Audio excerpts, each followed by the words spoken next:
Okay, so I have not played every single modern release that has come out. So when I make this video, I'm making it from that perspective. So don't get mad at me if I'm not here to talk about the culture war or to talk about fucking wokeness in video games. I'm not here to do that. That's not this video. Leave. Go watch someone else if you want to hear someone talk about that. There are quite a few videos on this platform that are titled "Why Are Video Games Bad Now?"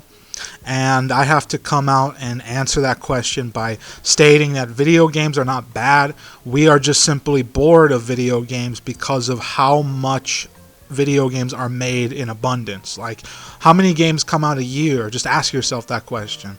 Video games are also rushed too, and they come out incomplete. Or maybe we've been playing the same game over and over and over again, like Counter-Strike or Team Fortress 2 or Destiny or Overwatch. Any of these games, or I also forgot League of Legends. I hate League of Legends. I fucking hate League of Legends. Okay, you know what? I don't hate League of Legends, but I definitely don't like how the fan base is for that game because it's very hard to find a match where I can actually fucking win and not have to carry the team myself, even though I'm a fucking horrible League player myself, and yet I have to be the one that always... Okay, you know what? I like Halo Infinite, but I have not beaten it, so I'm just going to come around and say that I enjoyed that game. I bumped it up to Heroic, and I made it to the first boss, and when I played that game, I wasn't like, oh my god, Halo is boring now. Halo is just, it's a shell of its former self. No, I actually had a lot of fun with that game, and I was blown away by how the game managed to mix old Halo gameplay with newer FPS shooters like Doom Eternal. I like Halo Infinite, but I can definitely see that with the way the games come out, as opposed to when you actually get to play them in their finished state, that's when your opinions about that game are more so bitter and angry than when later on that game is finished. One of the reasons as to why a lot of us are upset at modern games is because of this childish nostalgia that we have for much older games that we grew up with. Games like Halo Combat Evolved, Metal Gear Solid, the original Half-Life. These games are what set the bar when we were much younger, and trying to play a newer installment in that franchise is always going to be colored by those rose-tinted glasses that we have whenever we think about the things that we grew up playing. Not everything that we grew up playing was a masterpiece. I like the game GTA 4, but trying to replay it is very frustrating because the main missions are not as fun as just roaming the open world and fucking around. I like Half-Life 2. I think it's an alright game, but trying to revisit it is horrible because there is a god-awful level near the beginning of the game where you have to drive this horrible boat, and it just controls like ass, and it's just hard for me to want to finish the game when there's moments like this that are not the way that I remember from the first time that I played that game. From the first time that I experienced a game like Half-Life 2 or Grand Theft Auto 4 or Mass Effect 2, I just can't, you cannot recapture that moment because that is something that is only special to the time period that the game came out in, because you were either a teenager or maybe you were a young child when you played GTA 4 or Mass Effect 2 or Mario 64 or Halo 3 or any game that came out in the past that is now regarded as one of the best games of all time. Do they hold up? Does Mario 64 actually hold up as one of the best games of all time? I would like for people to actually test themselves to see if the things that they love so much really hold up to the test of time. Here are 3 key factors as to if a game still holds up. Like if you still like it and you still love it and you still want to replay it. Here are 3 key factors. Factor number 1, replayability. Is it fun to go back to that game and play it multiple times? Is that game a game that you could take to a desert island and play it for the rest of your fucking life? Like, can you do that with any of the games that I just mentioned? Could you do that with GTA 4 or GTA 5 or The Witcher or Mass Effect? Do any of these games hold up to the test of time if you play them multiple times, more than once, at least 4 or 5 times. Alright, factor number 2, difficulty. If you bump up the difficulty of that game, does that game become better? Does it change the gameplay whatsoever? Does it make the game not fun anymore? And so you learn that the game is not actually built to be played that way, and that when you decide to venture forth through the hardest difficulties, do you feel completely satisfied? Thanks to games like Dark Souls, difficulty is actually something that people seek out in most games, more so now because of how it changes the entire formula of what you're playing. Playing Halo 3 on the hardest difficulty is so fucking frustrating, but it is really fun at times. Like, the challenge is what keeps you from not growing bored. Same as replayability. Like, the whole point of going back to that game is to see if that game is actually why you like playing video games in your spare time. Alright, and the final and third factor is modding. Do you find the game fun enough to not edit it or change it?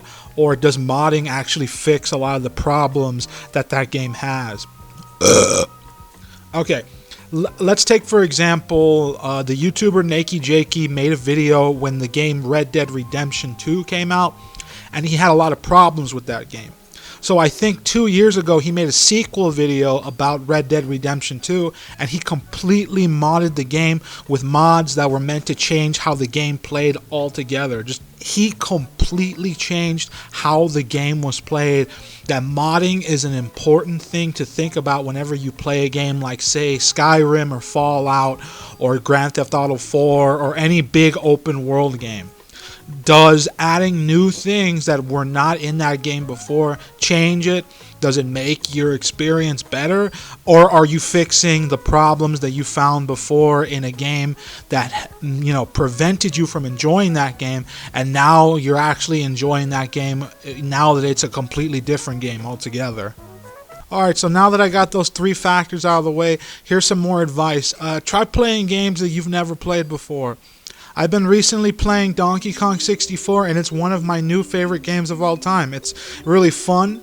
The added difficulty that the game is notoriously known for is why I like it. I like playing a difficult collect-a-thon platformer because I grew up playing easy platformer games like Sly Cooper and Jak and Daxter. So playing something that's completely out of my wheelhouse is just fun. It's fun and frustrating in a very unique way that it's hard to describe. It's hard to put it into words. Alright, this next piece of advice is very simple. Maybe you need to stop playing video games altogether. Maybe now that you're older, a lot of things don't surprise you like when you were younger.